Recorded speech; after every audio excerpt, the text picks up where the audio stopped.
How many artists do you hear complaining about, we don't make money off our YouTube video, we don't make money off our streaming, the label won't let me go, I can't do this, I can't do that? It's no secret that the entertainment industry can be a real battleground, with everyone vying for that coveted top spot. In the ruthless world of showbiz, some manage to weather the storm and stand the test of time, while others sadly fade into obscurity. The latest buzz making the rounds suggests that iconic figures like Snoop Dogg and 50 Cent are gearing up to spill the tea on how Hollywood allegedly betrayed rap legends, leaving big names like Nas, Lil Kim, DMX, and more in the lurch. Rumors are swirling that Snoop Dogg and 50 Cent are fed up with the mistreatment their fellow peers have endured in the industry. This isn't entirely surprising given the cutthroat nature of show business, where no one seems to be off limits when the industry decides to deal with someone. The word on the street is that these rap icons are harboring some serious resentment, and they're not holding back when it comes to calling out the alleged betrayals. It's well known that Snoop Dogg and 50 Cent are no strangers to speaking their minds, and if these rumors have any truth to them, it seems like they're gearing up for a no-holds-barred expose. The question on everyone's mind is, how exactly did these legends get betrayed?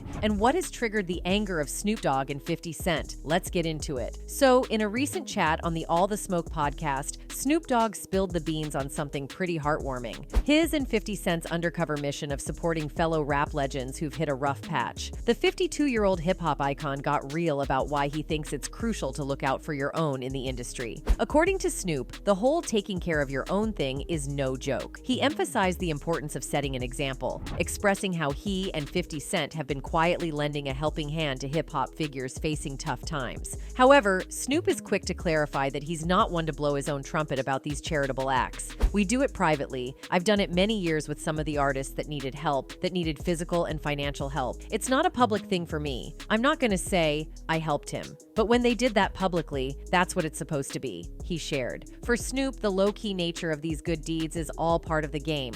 While they may not be shouting it from the rooftops, the rapper believes that when others choose to go public with their acts of kindness, it's a way of spreading the positive vibes. The Dogg father, Snoop Dogg, didn't just spill the tea on his undercover charity work with 50 Cent. He also dropped some wisdom for the new wave of rap stars. The OG rapper threw some shade of encouragement, urging the younger generation to show respect to their elders, especially those who paved the way in the rap game. Snoop got real about the financial struggles some veteran artists might face and emphasized the importance of reaching out when you've made it big. He shared some straight talk saying, "Respect your elders because you making all this money, not that you have to, but if you love this rapper and respect this rapper, you see he's down on his luck. He may need some money, but he has pride. He can't even ask you because he used to be you, but you have enough man in you to say, Unc, I'ma throw you something." And if you're wondering if Snoop is all talk and no action, think again. The doggy-style rapper spilled the beans on how he and 50 Cent have teamed up to support veteran artists when times get tough.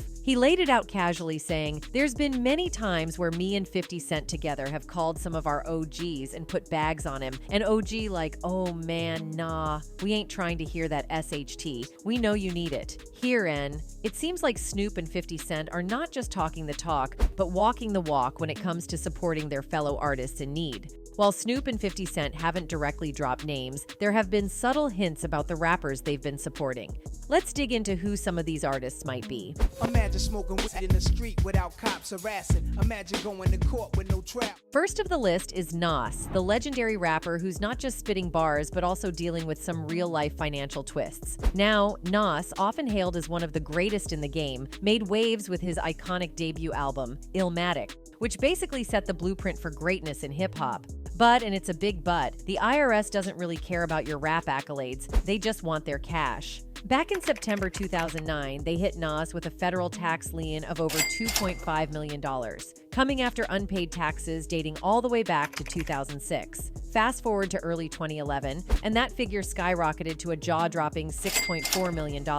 As if that wasn't enough financial drama, in 2012, Nas found himself in a tangle with a concert promoter in Angola. Picture this. He pocketed a cool $300,000 for a New Year's Eve concert in Luanda, the capital of Angola, but then he was a no-show. The plot thickens. The American promoter, Patrick Alaco, and his son, who set up the whole thing, were held at gunpoint and thrown into an Angolan jail by the local promoter who forked out the $300,000. Talk about a concert gone wrong. It took the U.S. Embassy stepping in to finally get them out, but they were put under house arrest at their hotel. Nas eventually coughed up the entire $300,000, and after a whopping 49 days of travel ban, Alako and his son got their freedom. Also, while he was dealing with the intricacies of child support with his ex-wife, Kellys, it turns out Nas was juggling a hefty load of debt. We're talking about a whopping $700,000 owed to his manager, a cool $300,000 in back child support payments, and a monthly hit of $50,000 to Kellys. Yeah, that's no small change. Now Nas, being the legendary rapper that he is, found himself in a financial squeeze.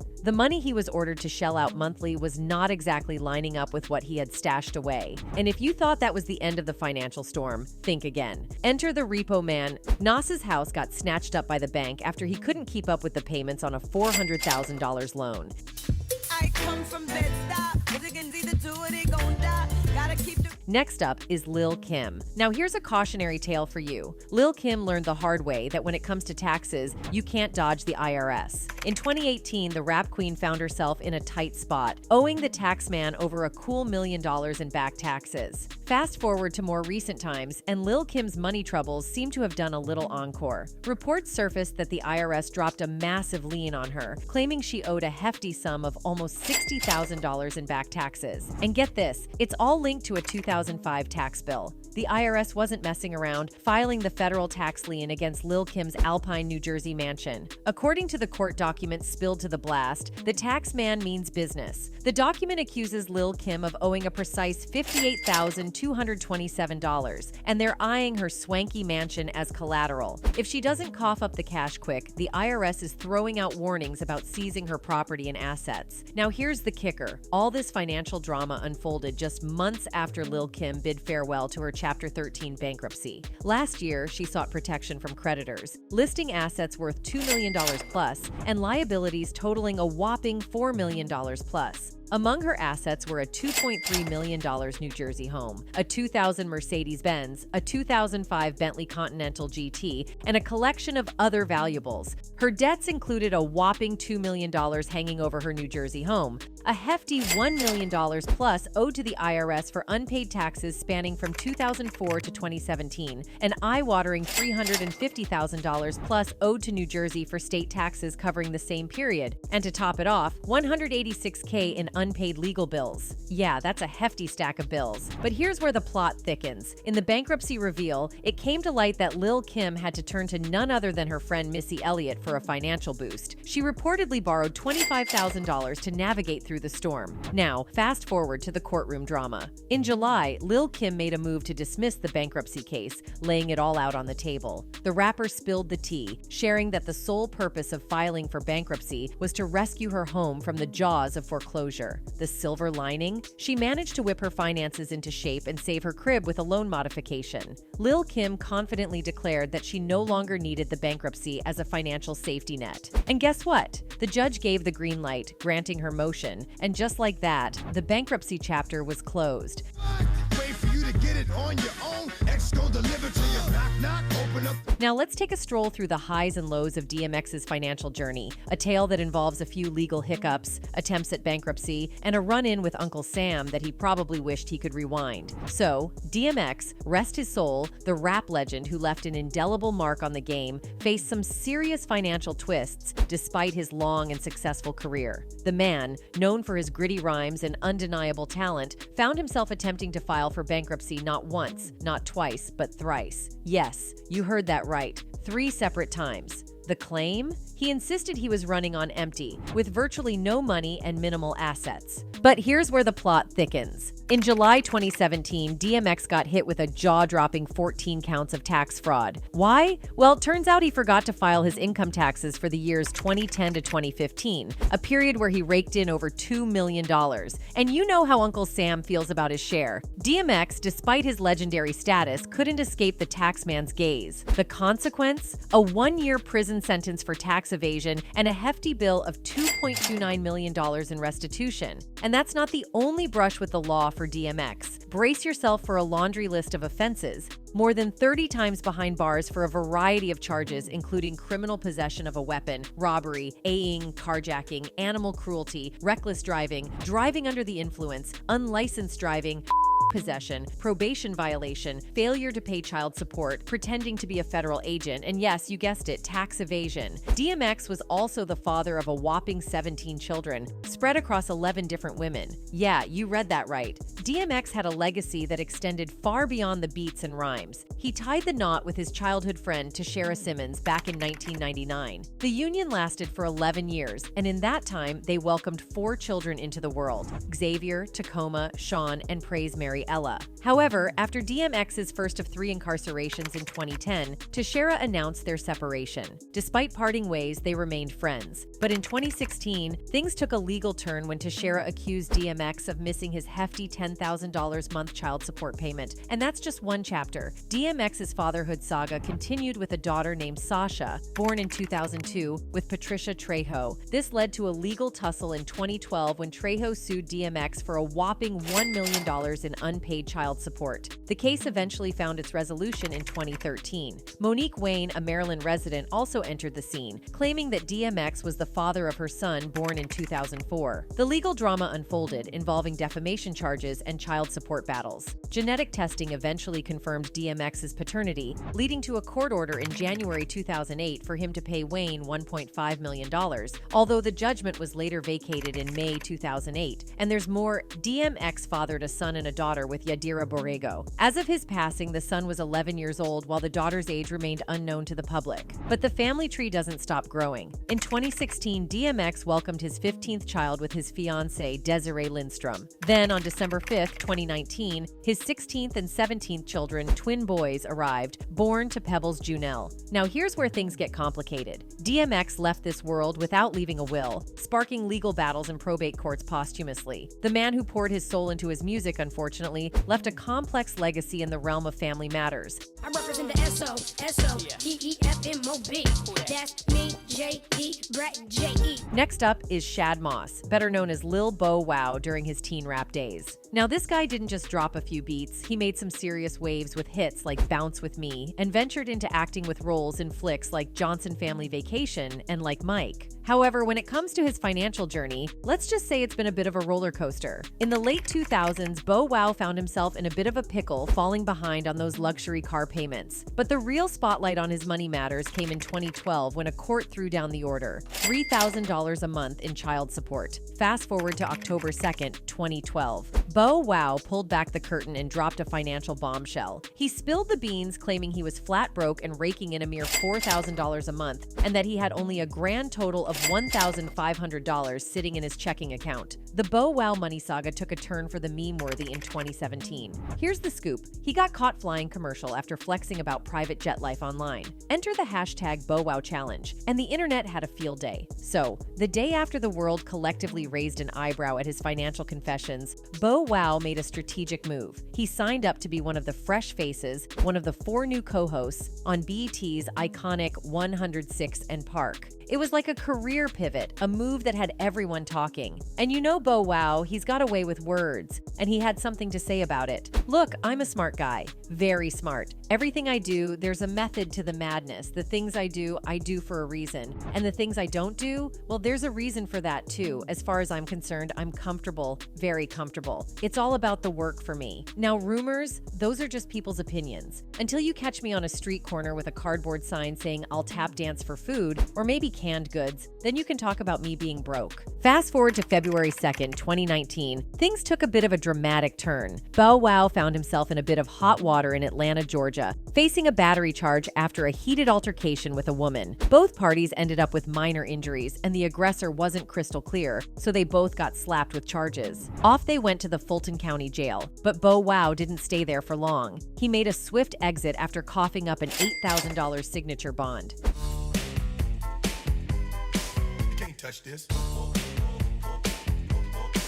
Can't touched it. Now, let's rewind to the 90s, the era of parachute pants, catchy tunes, and MC Hammer making waves with You Can't Touch This. The man was on top of the world, swimming in an estimated $33 million fortune. But, and it's a big but, Hammer didn't just kick back. He went all out, and I mean all out. Picture this: a massive entourage that cost a mind-boggling $500,000 a month, a jaw-dropping $30 million mansion, not one, but 19 thoroughbred racehorses, 2 private helicopters, a Lambo, and his very own private jet. It was like Hammer was living in a rap fairy tale. However, the dream took a detour. Contrary to public rumors, Hammer insisted he was never really down and out, as reported by the media. In 2009, he set the record straight on shows like The Opie and Anthony Show and The Ellen DeGeneres Show, originally flaunting an estimated net worth of over $33 million. The whispers about Hammer's financial status surfaced during the hiatus between albums Too Legit to Quit and The Funky Headhunter. Turns out, he had been burning through his money on a lavish lifestyle, a large entourage, and supporting friends and family. The harsh reality? Hammer found himself over $13 million in debt. Dwindling album sales, unpaid loans, and that extravagant lifestyle took a toll. So, what did he do? On April 1st, 1996, Hammer filed for Chapter 11 bankruptcy at the U.S. Bankruptcy Court in Oakland, California. The case later converted to Chapter 7 on September 23rd, 1998, and he faced another setback when he was denied a bankruptcy discharge on April 23rd, 2002. His mansion sold for a fraction of its former glory. Hammer reflected on his financial roller coaster, admitting his priorities were out of whack. My priorities should have always been God, family, community, and then business. Instead, they had been business, business, and business, he told Ebony. But wait, there's a twist in the tale. Along with Felton Pilot and other group members, Rick James sued Hammer for copyright infringement on You Can't Touch This. The suit was settled out of court, with Hammer agreeing to credit James as co-composer, sharing the wealth. By the late 90s, Hammer seemed to find his footing again, ready to tackle new projects. However, in 1992,